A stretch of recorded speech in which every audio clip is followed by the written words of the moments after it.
text was about the mystical body, 1 Corinthians 12, where Paul speaks about the mystical body and how everybody has a different role to play in that body, and some are teachers, some are preachers, some are wonder workers, some have the charismatic gifts, and so on.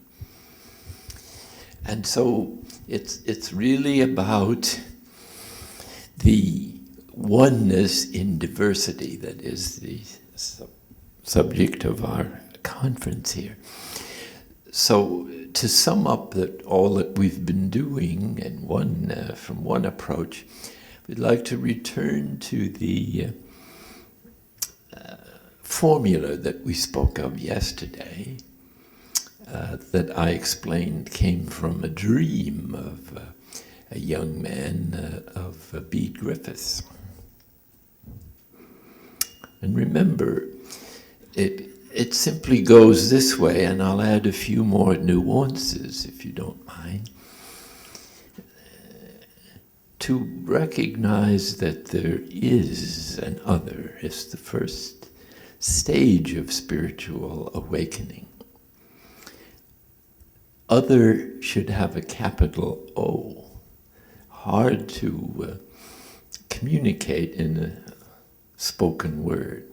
So keep that in mind if you can, and visualize, to recognize that there is another, there is a higher power, that there is something from which we come, the source of our being, or the Word of God, to which in our inmost being we're always vibrating, so to speak, resonating, the fullness of the Father in the actualization of infinite possibilities in the one Word of God that was spoken from all eternity in silence, and in which silence alone we can hear it.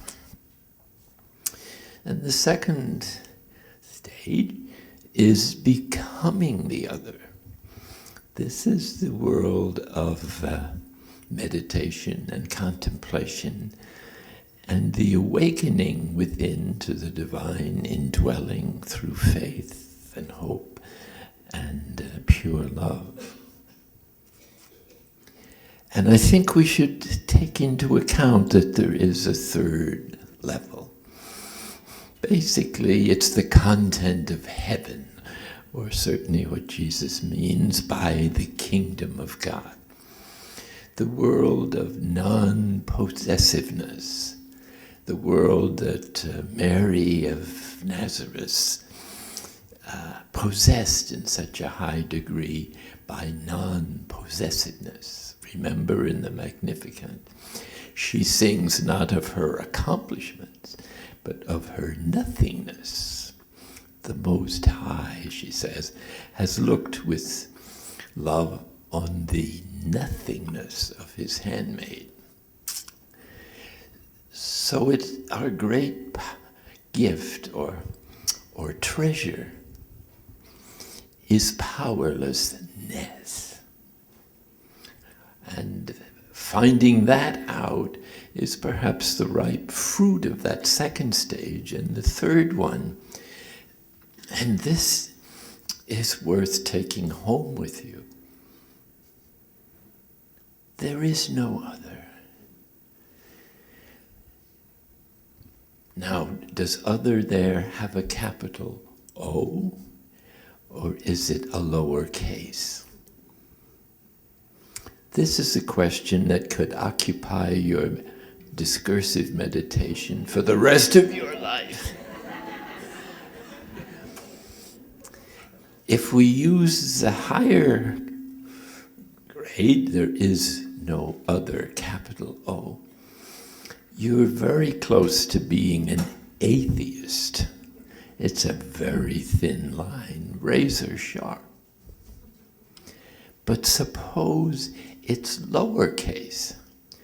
There is no other. Not so easy to think that one through. But that's the answer to atheists. There is no other. Capital O and small o. In other words, the ultimate reality is beyond both. And perhaps this is the insight that Paul is trying to communicate when he says, God will be all, in all. That's very close to this formula. There is no other. Big O. Or Christ will be everything in everyone. This formula presupposes a grasp of John's Gospel in which Christ is identified as the Word of God, out of whom everything emerges and all humans are enlightened. So that Christ is the Christian word, or Paul's word, for the ultimate reality as labeled in the different traditions. But if they believe in an absolute, this is Christ. And so every human being from the beginning of time has been in relationship with God just by being born, or conceived for that matter. So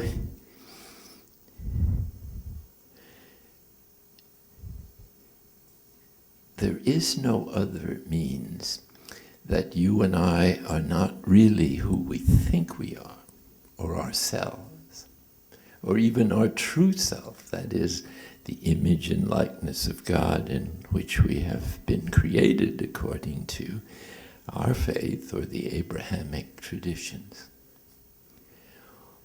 What is of incredible significance in this experience of oneness is the following. Paul puts it this way: I live now, not I, but Christ lives in me. Raymond Ponekar adds as a little gloss, Christ lives in me as my deepest self. But there's a further possibility. Christ is me. And this is the meaning. There is no other. That we are manifesting the Word of God made flesh in our uniqueness, and giving God, or the Son of God, or the Word of God, the opportunity to return everything, the divine gifts, to the Father in our powerlessness. So, just as the Son empties himself into the Father, so we are invited to empty our idea of ourselves and our self-identity into the mystery of God within us, manifesting in everyday life and in the historical period in which we are subjected. And thus Christ is within us as the one source or energy that fills the whole body, and that is our source, and we might conceive of ourselves as simply a localized expression of the ultimate wave or vibration of creative reality that is the eternal Word made flesh.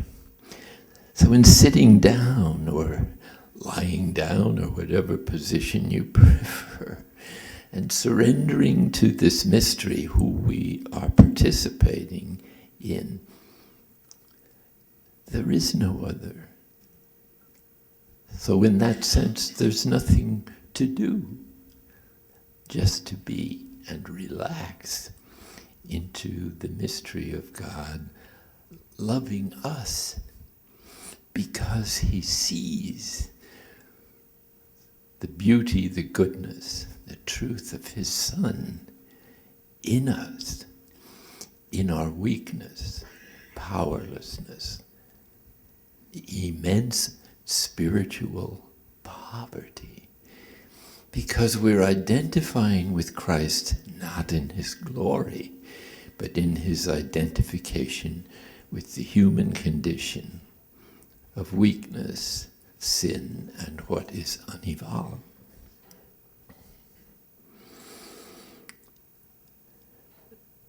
So we are invited into resurrection from our faults, but above all, into the mystery of the ascension, which is to return to the bosom of the Father, from which humanity has come and to which it is invited to return in Christ.